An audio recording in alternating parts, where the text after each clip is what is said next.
Marketing Education from Azerbaijan. Thank you for being with us. Good afternoon. Thank you very much. And I'd like to welcome as well Hugues Moussy, my colleague, Head of Systems Performance and Assessment Units from the European Training Foundation. Thank you for being with us. Thank you very much, and good afternoon, everyone. And good afternoon to all of you. I hope that this conversation is being visible to all of you, because we've had few technical issues at the very beginning, but I have the impression that things are working, and I ask my colleague Michaela to confirm that in the chat. But yes, I see that the numbers are growing. So hello to all of you who are following this conversation. As we do every week, do let us know your name, where you are, wherever you are, your city, your country, and do not hesitate to bring in questions, comments, to address our distinguished speakers, and I'm sure that they will want to take on board your input. So let's go straight to business, because today's conversation is focused on a provocative question. The provocative question is, does data matter when discussing about how to shape the future of education, and even more now when education is really facing a number of challenges across the globe. So my first question to all of you, it's actually the same for the three of you, because I think it would be very interesting to get your different inputs. And this question is, do data count in shaping the future of education? Of course, I am provoking your thoughts, but what is your opinion? I'd like my colleague Hugues Moussy to get started. So Hugues, over to you. Thank you very much for your question. And again, good afternoon, everyone. First of all, I think that the future of education is and will be shaped by a myriad of decisions by a lot of different people. Teachers, parents, students, but also will be shaped by policy decision and good policy making.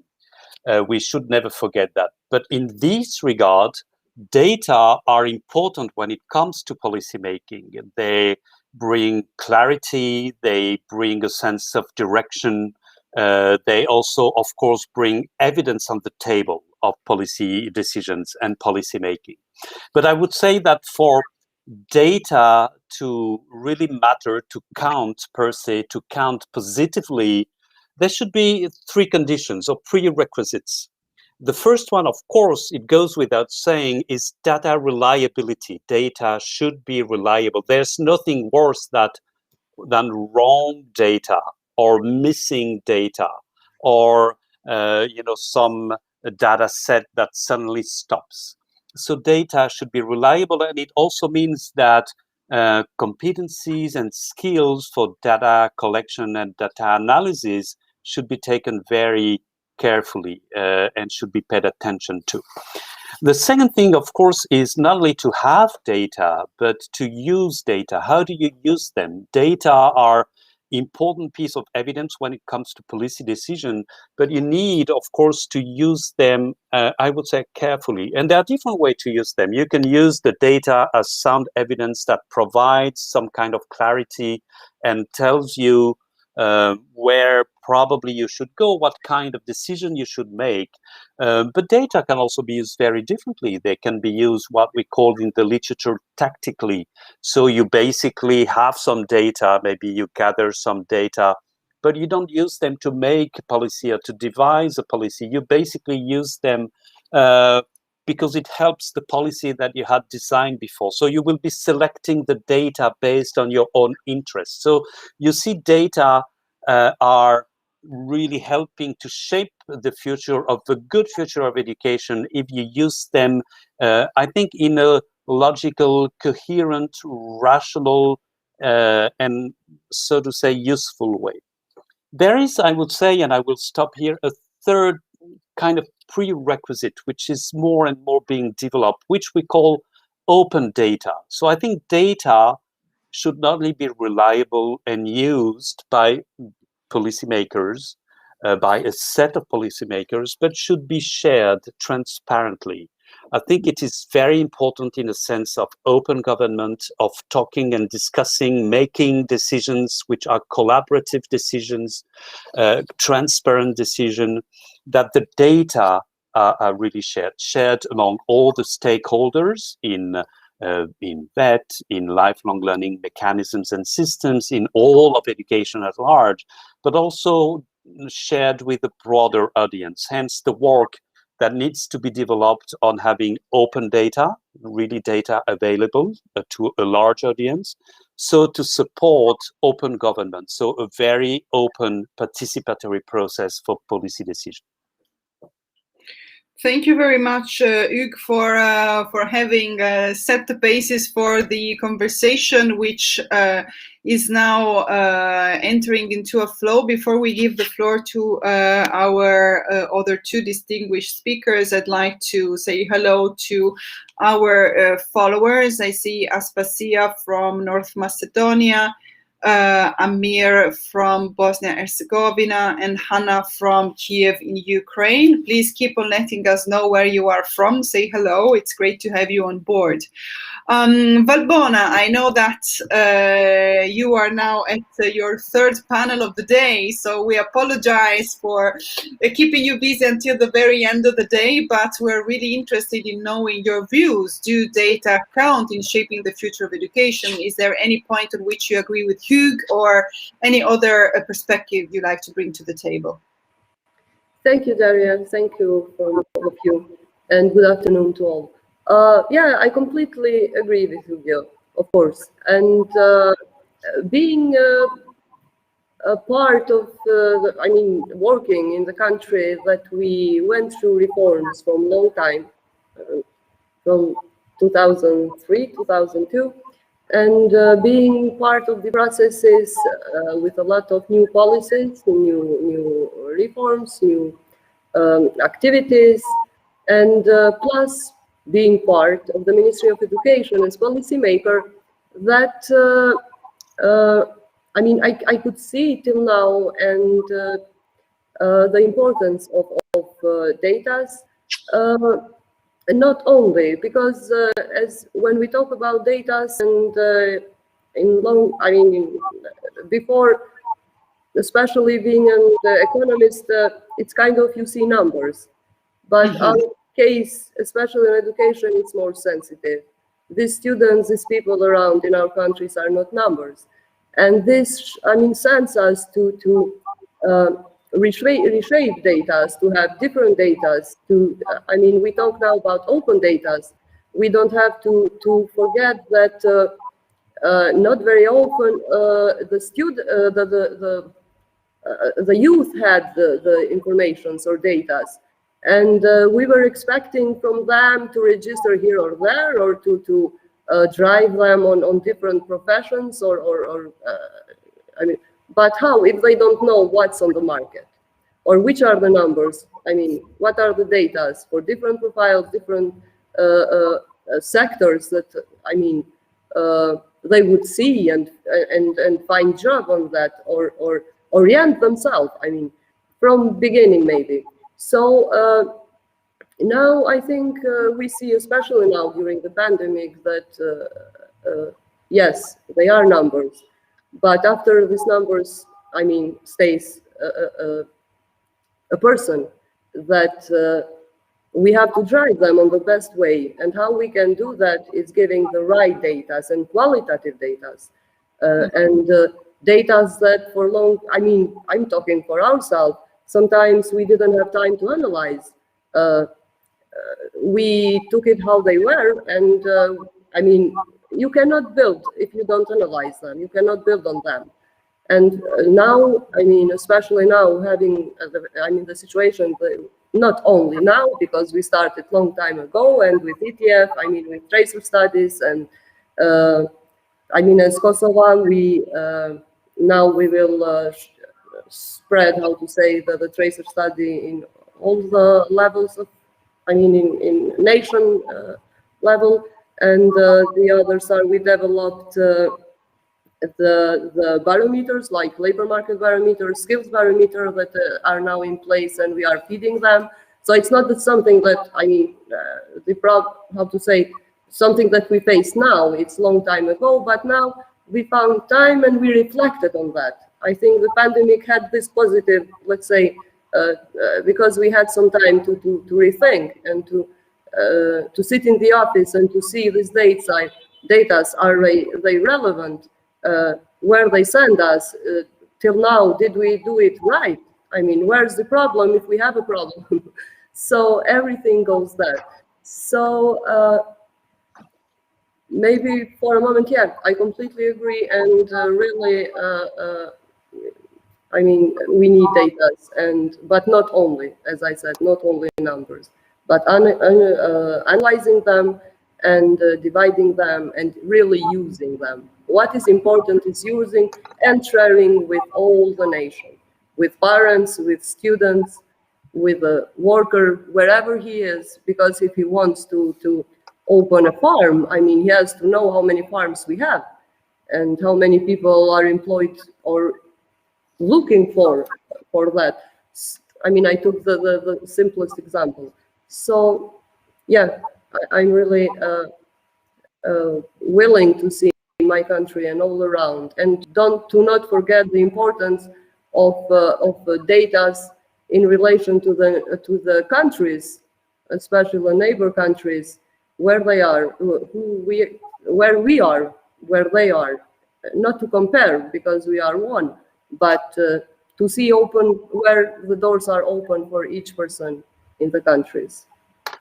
Absolutely, thank you, Valbona. We'll go back to one of the very valid points which, among others, you have just flagged about the persons which are behind aggregated data and what kind of data can be useful in at times of reforms, and even more now when reforms had to happen a bit all of a sudden.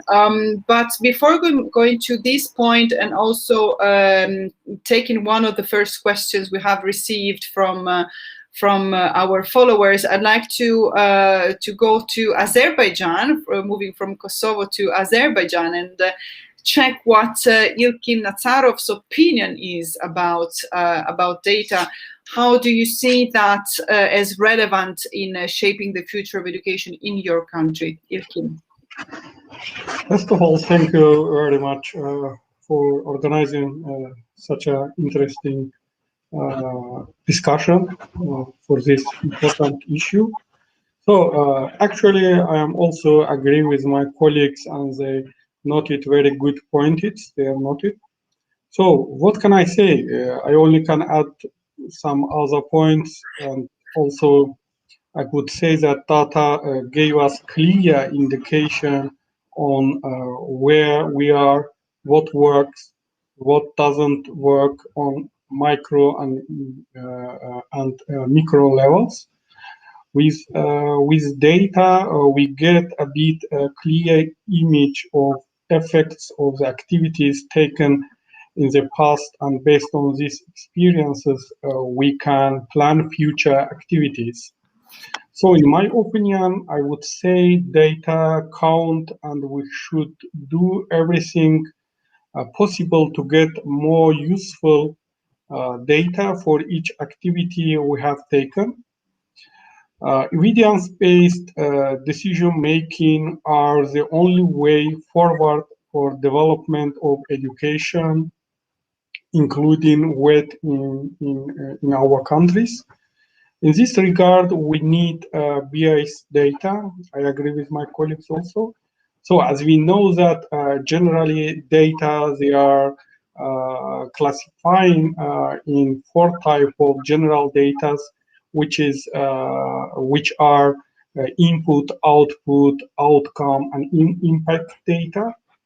So, and it is easier sometimes to find input and output data because it's not so difficult, but sometimes we have some difficulty to find financial data. But regarding the outcome and impact data, I would like to say that this is actually not so easier to find these data and especially disaggregated data, disaggregated impact and outcome data. Generally, I would say now for education system, most important indicators, I would say, which is interesting with admission, success in education, dropout, graduates, and let's say employability, and also regarding data on schools, and also regarding staff specialization, employer satisfaction, and learning materials and infrastructure. This is data, but the most data which is we need frequently. But sometimes I would say that it's difficult to find disaggregated data in this area. So I think that for the future, this kind of availability of this data, it will promote evidence-based policy making, which is giving direction to the education system to adjust the education system according to the labor market demands. So, thank you very much, Ilkin. I will go back to some of the points which you have just flagged, and mostly on the role that data do you have in providing input for evidence-based policy making, which is one of those of the areas of action of the European Training Foundation.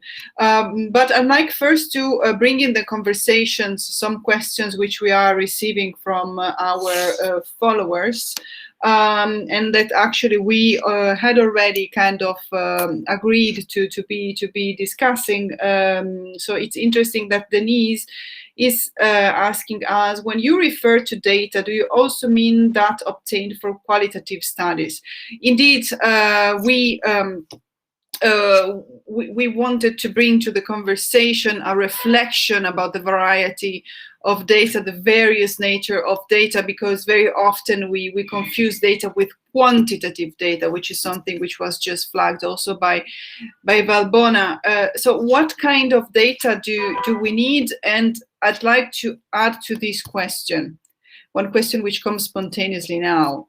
Normally the data we'd like to find come out from questions we'd like to solve, problems we'd like to solve. So my question for you is also, what kind of data do we need? And has the pandemic changed the type of data and the content which we need to look at more in depth? Who'd like to take this on board first? I can answer. Thank you. So, actually, we're now talking about first why we need this data. It's mentioned that evidence-based policy making. Of course, for the policy making and to be shared in decision, you need exactly some justification. And that's why in this point, we need quantitative data. But to understand a situation and the peculiarity of the situation, what to do and how to act, then we need qualitative data to understand situation. Without qualitative data, we cannot make decisions. Then the quantity cannot direct us correctly, maybe. And that's why this is the qualitative data we bring. We obtain this data from qualitative studies, which is a survey, etc. But now it's actually covering through next questions, which is now the big data and the administrative data, now giving also access us to the qualitative data. So, and to the how to data mining and processing, and to find to use this data for the next decision making. So I think that it's a beginning, and in future we will be needed to work more with qualitative data from these sources. Thank you very much, Ilkin. Hugues, Valbona, would you like to add something? Yes, maybe just because I mean the question, I think it was data as we use. We have a system, for example, on Ministry of Education, we have a system, EMIS, where I mean, it's linked, but it's not open for the others. I mean, it's fulfilled. Then we have, as I said, the tracer study, but it's something else that it's based on questions or phone calls or different ways. I mean, you can do it in different ways. Even that now it will be regulated by administrative orders, so it will be more obligatory, let's say, for the. But still, this includes only one. The students and pupils that finish the school. On the other hand, as I mentioned, we now managed to with the support of the European Commission, to develop the labor market barometer. That the system that for the first time strategically makes to communicate between them 10 different institutions. I mean, databases. That it's an employment agency from where we get the data, then Ministry of Education, EMIS, then higher education data, tax administration, business registrations agencies, then civil registration agency, pension registration agency, and Kosovo Statistical Agency, including a National Qualification Authority and other institutions that gather data. So, I mean, it's kind of what I think we will have all in one. And this will give us a more, this now will be needed, of course, every time. And we will try to have real-time data. We are working on that. And I think this is the most important for us to have all data in one place. On the other hand, as I said in the beginning, what kind of data we need and how much, what is needed now, or we see the profession. Everything is faster than us. And the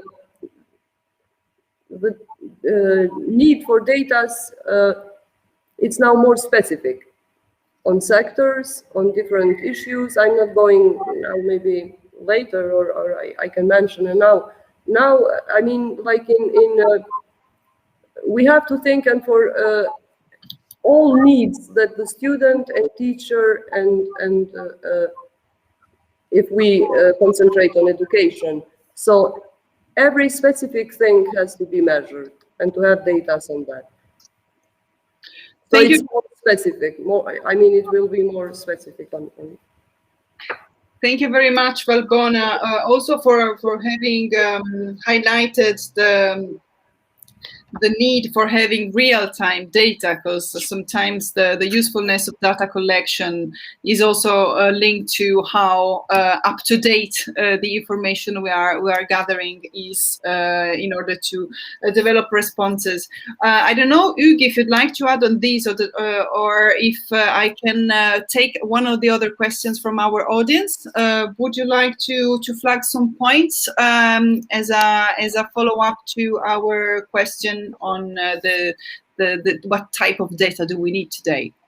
Yeah, no, my turn now to speak last and to agree with my colleagues. First of all, data is not only quantitative but qualitative, and I think we need to find the right articulation between both. We never should forget that quantitative data, but mostly the statistical analysis that come with them, only provide correlation.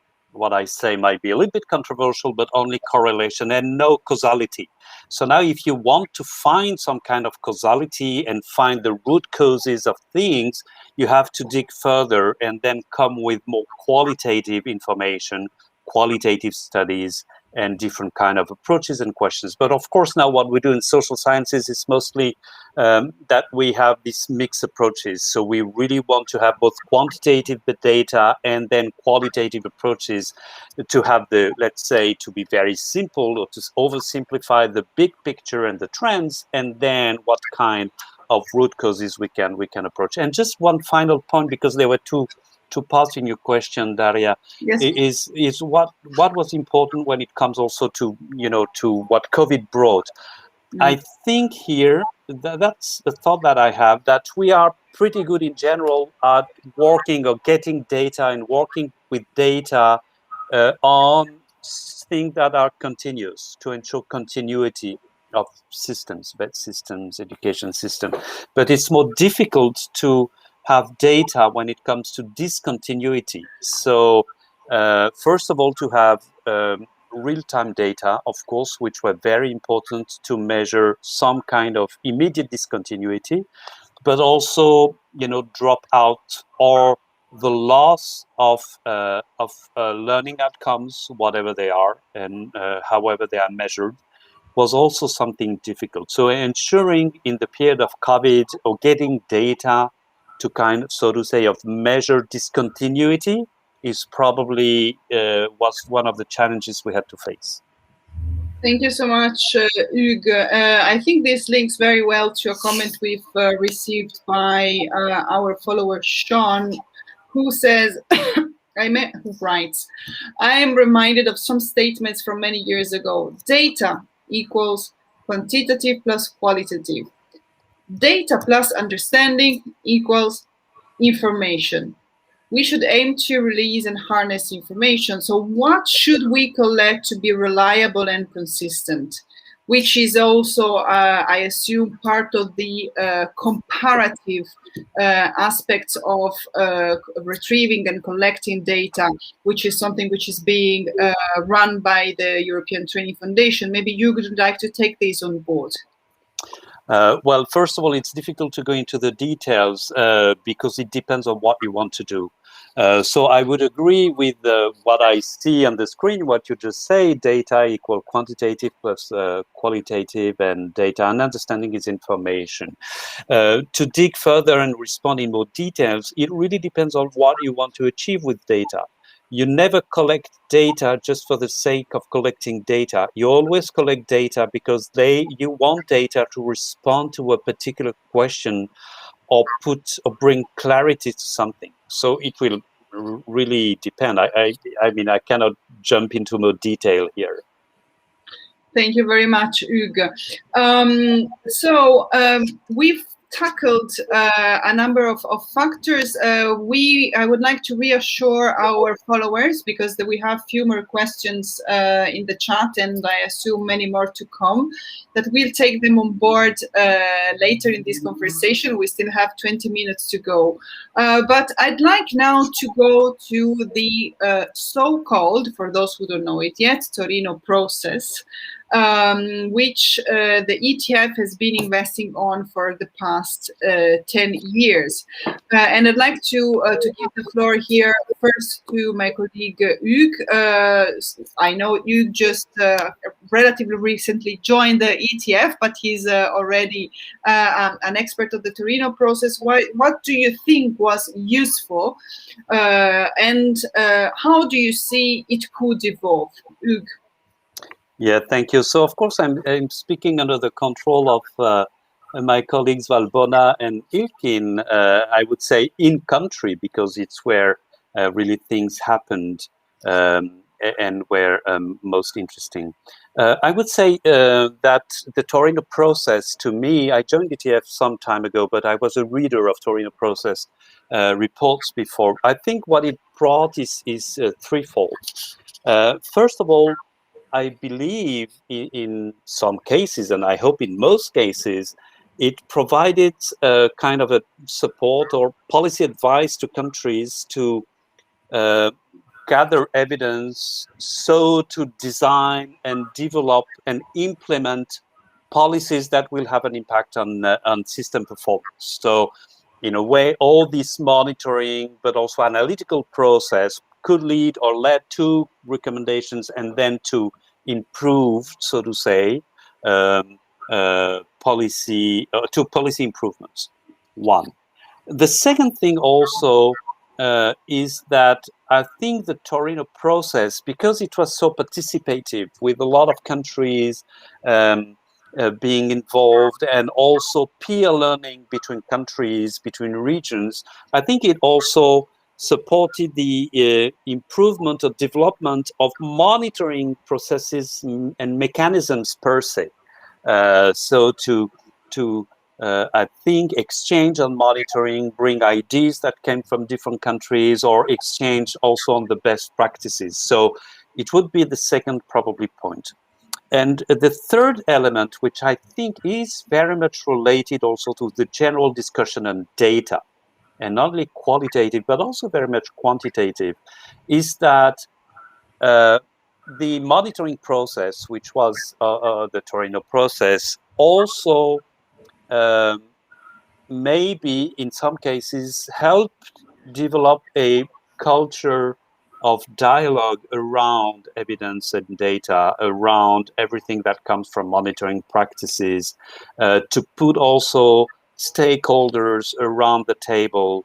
And I don't know how I should say that, maybe in some cases strengthen participatory processes, which are so important in policy decision, because you, through monitoring, you bring data and evidence, and then of course develop policies. But one of the articulations here, which is so important, is the open dialogue that data would feed into and will allow.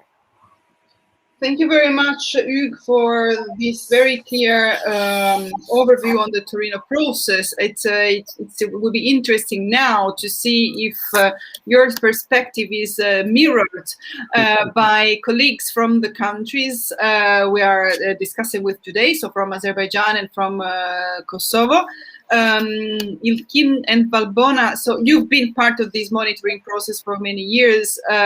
What do you see as useful for your countries? Do you agree with Hugues? Maybe Ilkin from Azerbaijan first. Ilkin. Okay, thank you very much. So actually, the last 10 years, what I see. So the Torino process, I would say that shows the situation in the country very clearly through, let's say, consultation meetings and exchange experiences, monitoring, etc., stakeholder meetings, etc. And this helped government in development of strategic documents and conduct reforms.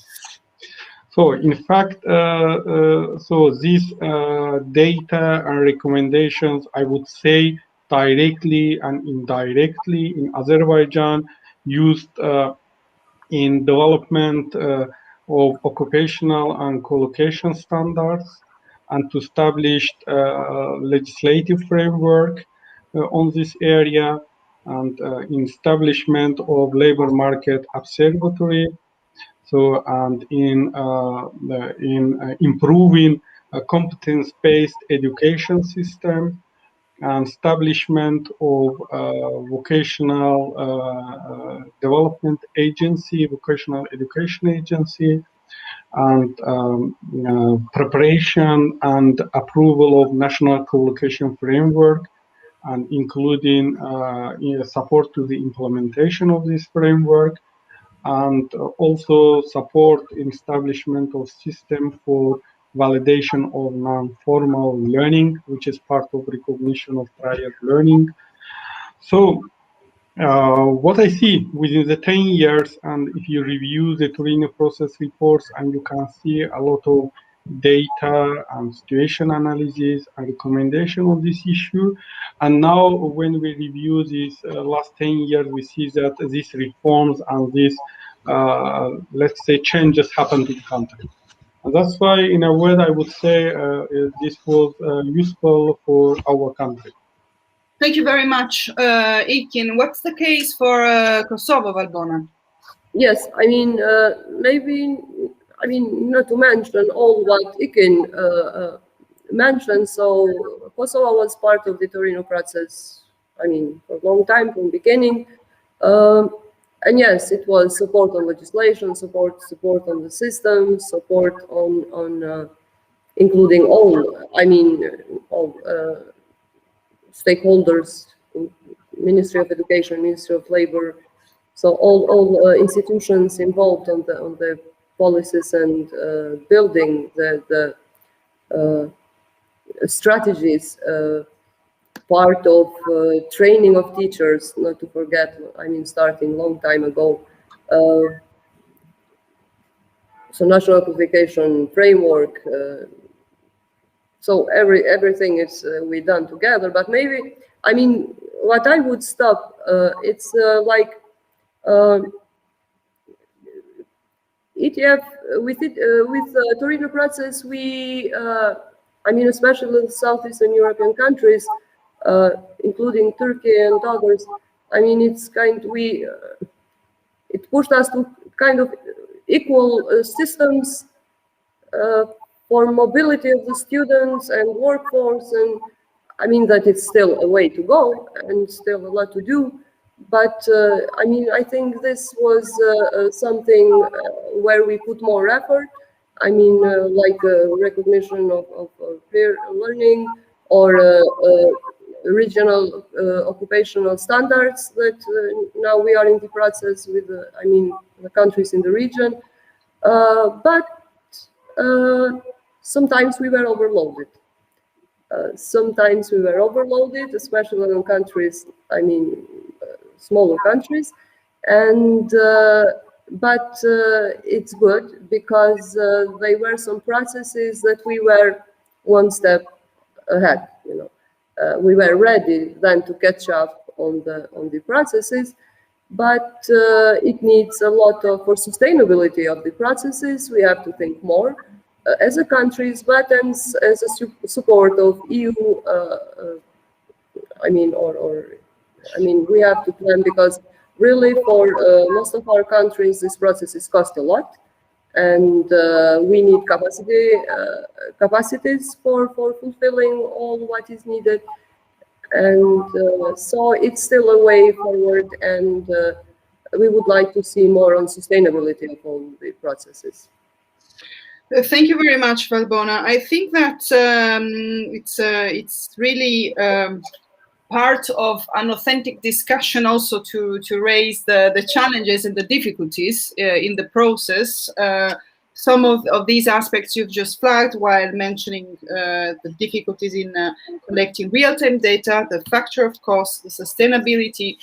I see that there is also a comment by a follower from Bosnia and Herzegovina who's highlighting that it has happened, and it might happen indeed, that there are very good researchers and very good recommendations which in the end do not lead to an implementation. So I'd like to transform a bit the comment from our friend from Bosnia and Herzegovina into a question to all of you. What could prevent excellent data from being transformed into a concrete change into specific education systems? So what is part of the game beyond the good quality of the info which we are collecting? Maybe over to you, Hugues, first. Yeah, thank you. This is a very tough question. You know, there are two things: the rationality, logic, technicality of data, especially quantitative, but also qualitative when they are very well collected on one side. And on the other side, you have what an American scholar has called the decision-making process as being messy. So it's very complex. So you never have a direct link or line, and logical line between a set of data, then recommendation, then a policy decision. Sometimes, ideally, that's what you might have, but it's more like this.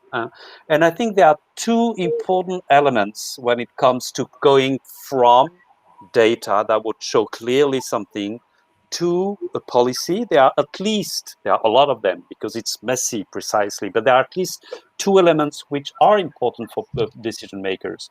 The first one is feasibility.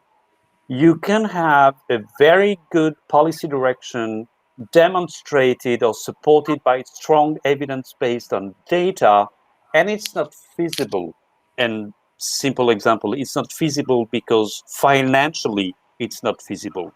You should hire 30,000 whatever teachers. Well, no, we don't have the budget. So the feasibility, and of course this example is just one of the many examples, is very important, and it has to be weighted, measured. The second aspect, which is very different and more may be difficult to assess is what I would call desirability. How much of a decision is desirable or acceptable by audiences in the system, at large, again, an education system or a lifelong learning system, in a society at large. So the desirability here might be totally rational. You have the data, you show, but no, it's not mature enough. And I think the decision makers have to really to wonder or to walk around this triangle where you have the evidence, something very, I would say, even to oversimplify, scientific.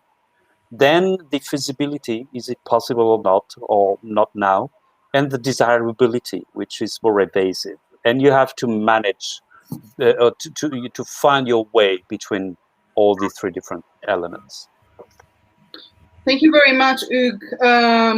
It's very enlightening and a very clear thinking, the one that you've shared. So I'm turning your explanation as a question to Valbona and Ilkin. In your experience in these years, have you ever faced the challenges of having excellent data and then the recommendations which would have encountered problems in terms of feasibility or desirability? How have you dealt with such a situation? Would you have any concrete example? Yes, of course. I mean, not lately, but some years before, for example, we were, simple. And from my experience, from the office, it's like when we were gathering data on employment of the vet students after, graduating. And yes, they are employed. But when you analyze them, are they employed on the profession that they finished the school? So, simple and from the experience. So then you have to sit to analyze. So if he couldn't find the job on his profession, is this data real? Yes, it is real because he finished the school, he found employment, but you have to sit and to review a lot of policies, a lot of, starting from maybe the professions, profiles that we offer, or number of students that we plan for a year or 2 years or 3 years, or curriculum itself, or, then you have so many other things coming after. So simple and... Thank you very much, Valbona. And what about Azerbaijan, Ilkin? Have you ever faced a situation in which the data and the proposals that were eventually presented for a change were not appealing in terms of feasibility and desirability? So I actually agree with points, very correct points. What I would say, first of all, the good paper and good data, it's just the first step, I would say. Then we need policy makers and decision makers to understand this data. This is also one of the problems, to well explain to them.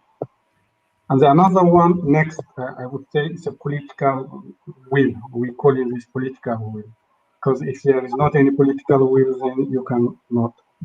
And then this is coming with this the efficiency and effectiveness of this policy activity.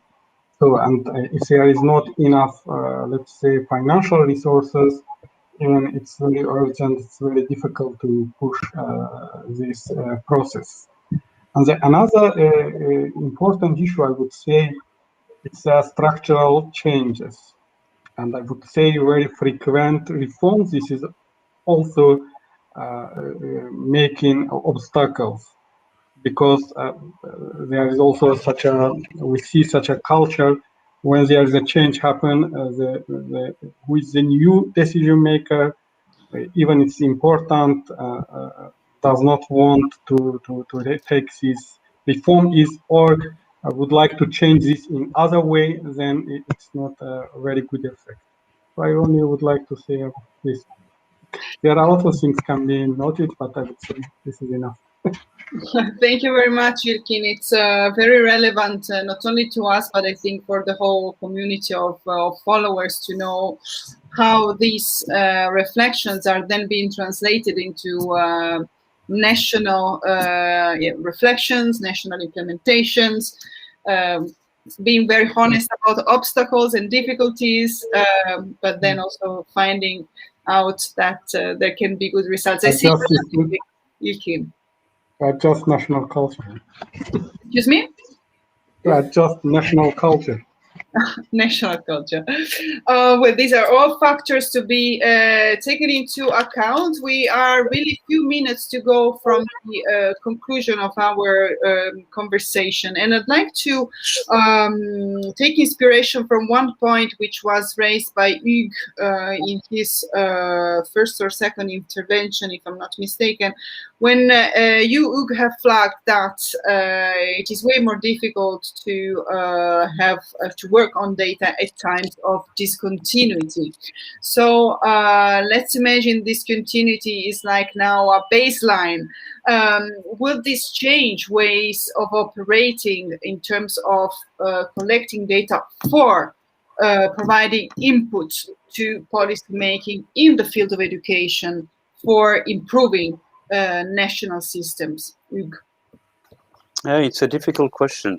I like the question. I'm not sure if you are referring in particular to what changed or what the way we are thinking could have changed or might change with the COVID. I'm not sure we know that yet. What I was really, and I'm not sure I can respond to your question, very frankly. What I was referring to is really that when discontinuity is brutal, then the way we collect data, the way the tools we have to analyze and all of our systems become a little bit weaker. It's more difficult to follow the different things and different elements. When it comes to what on the long term, that's how I would now understand your question, would change in terms of what we need to monitor because of the COVID situation. I'm not sure yet, but I'm sure of one thing is that we have now to try to not only measure, it has been done in a way, but continue measuring these discontinuities and especially everything that relates to different kind of losses of opportunities, losses of skills, and losses of different kinds of careers, you know.